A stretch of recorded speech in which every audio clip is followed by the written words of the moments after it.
Hello, my friends. This is Dr. Diana as patient, and I am pretty ill. Now, we're going to talk Diamox and acidity, but I wanted to apologize first for the gap there in videos. Now, as a patient myself, I think there must be a written rule somewhere that I need to experience every single symptom and comorbid condition that many of us share before I'm allowed to speak about it.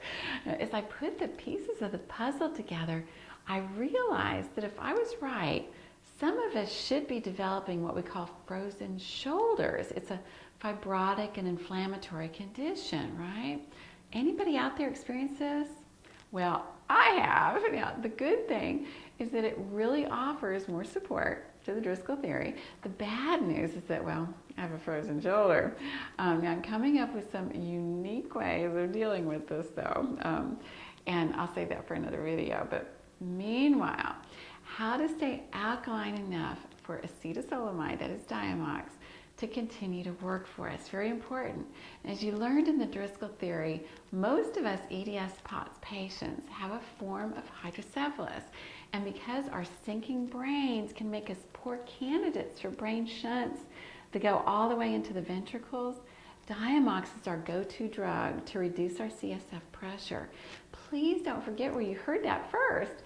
I really went out on a very long and skinny limb to bring you the results of my retrospective analysis prior to completion of the study, because it so obviously was the case for us.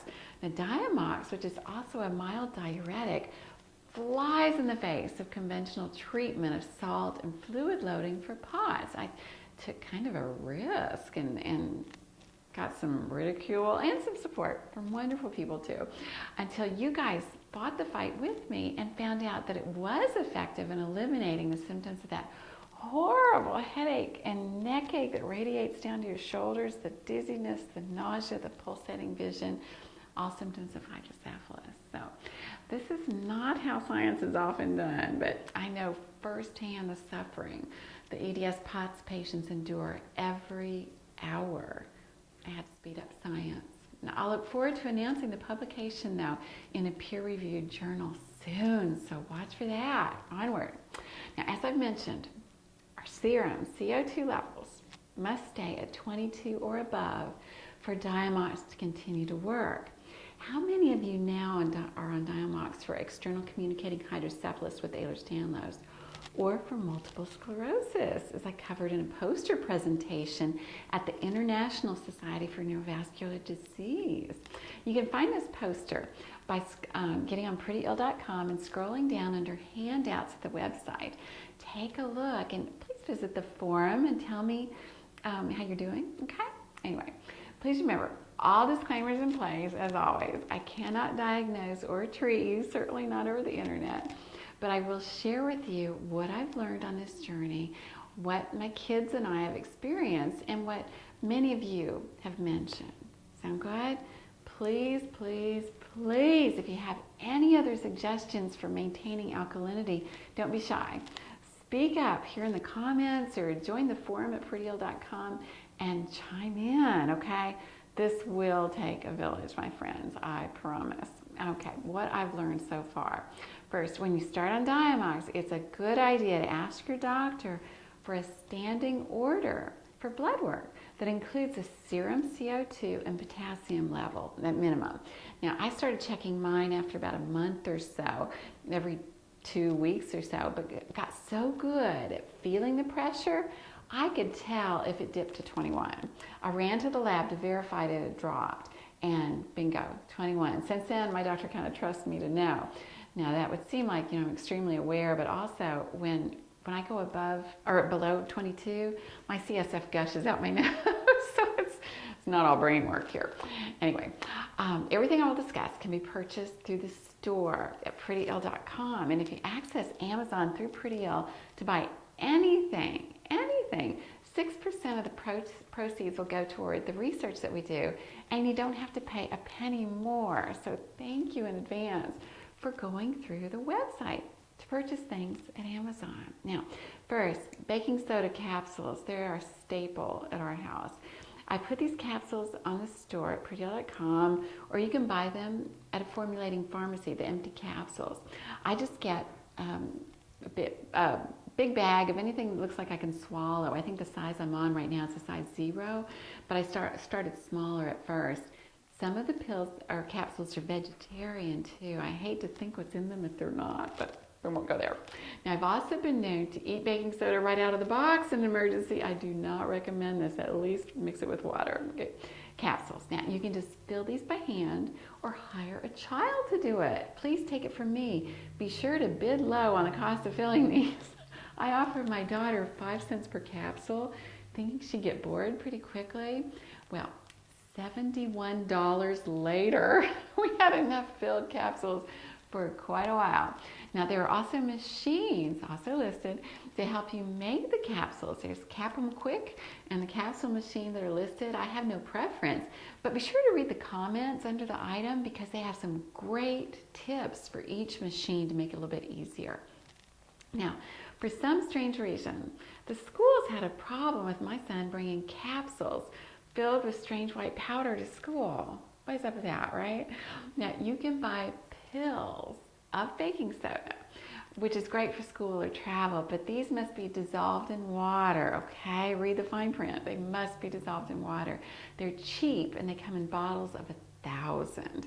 Now, my husband keeps a water bottle on his desk, and it had, as of up to yesterday, an alkaline portable water ionizer stick in it, but I see that today it's not in there. I think it's because, I don't know, tell me what you think, but I looked at the stick and it has a lot of little holes in it, and I thought, couldn't that like get algae or something gross in there? So I see that he decided maybe it could and threw it out, but those are available. Now, I carry with me some alkaline drops. There are a few different brands and strengths. This is Alkazone's Alkaline Booster, and you put 3 to 4 drops in anything that you drink. I am double dose Driscoll, and so I put in about 8 drops per glass of anything I'm drinking. Water, coffee, juice, whatever. I cannot tell a difference in flavor at all with these drops. Love them. Now, there's some very nice alkaline water machines of various sizes that can even go on your countertop. These are not cheap, my friends, but I've had a few patients swear by them, so something to keep in mind. There are a few companies that sell alkaline pills, which are a combination of alkaline herbs and stuff. I'm not exactly sure what else is in there, but I have mixed feelings about these pills. They aren't cheap. It takes a lot of them to make a difference. And you basically burp alfalfa throughout the day. It's the strangest taste, but they give us a change, something different to go to. So let me know what you think, okay? Now, food. This makes a big difference in our acidity levels, but it is not always intuitive. Lemons, for example, are obviously acidic, right? But their effect on the body is to make it more alkaline. So lemons contain some of the strongly alkaline minerals of potassium, magnesium, and sodium. Oranges will make you acidic because their sugar content is so high, the sugar cancels the alkalizing effects. So first rule, most sugar is acidic. Drats, we kind of knew that was coming, right? Now there's a lot of conflicting information out on the internet. I know, amazing, isn't it? Conflicting information on the internet. But the easiest way for me to think of this is to think in terms of a spectrum of foods. On the acidic side of the spectrum is kind of what you'd expect. White bread, alcohol, colas, sodas, and sugar. Okay. Next is mildly acidic foods of meat and fish, beans and peas, milk products, and most nuts. Mildly alkaline foods are most fruits, vegetables, avocados, and almonds. And then strongly alkaline foods, this, are asparagus, cayenne pepper, some citrus fruits, kelp, and greens. Okay, and drink lots of water throughout the day. pH strips. If you are an overachiever like myself and can't wait for the blood test, okay, there are pH strips for both saliva and urine. Now, I found the ones for saliva to be more accurate, but still, you need to check your pH 2 to 3 times per day and average those readings. 1 to 2 hours after eating, kind of swish your spit around and swallow it, and then test your saliva. Okay, a good target is 6.75 to 7. Good luck. From personal experience, do not offer to reward your kids that are on Diamox if they get a good pH. If your kids are anything like my son, they may figure out that they can earn that $50 very fast if they don't take their Diamox. I don't know where he gets it. Okay, anyway. When on Diamox, I think it's smart to bring in a urologist or nephrologist to work with you to try to avoid kidney stones. Cool? Yeah, they'll watch the numbers for you and help you along. Now, as most things in life, it kind of depends on how strict you want to be with yourself and how sick you are. I still eat most every food, but in moderation. Does that sound like our mothers? Oh gosh, our moms were right. Or maybe I'm turning into my mom. Well, I could have done a lot worse, so thanks, Mom. Until next time, though, let's continue to change our worlds one brain cell at a time. Oh, and Tucker's Own, this cup was a gift, but someone wonderful was making them and showing them on the internet. I don't remember who, but maybe she'll come forward. That would be great. So,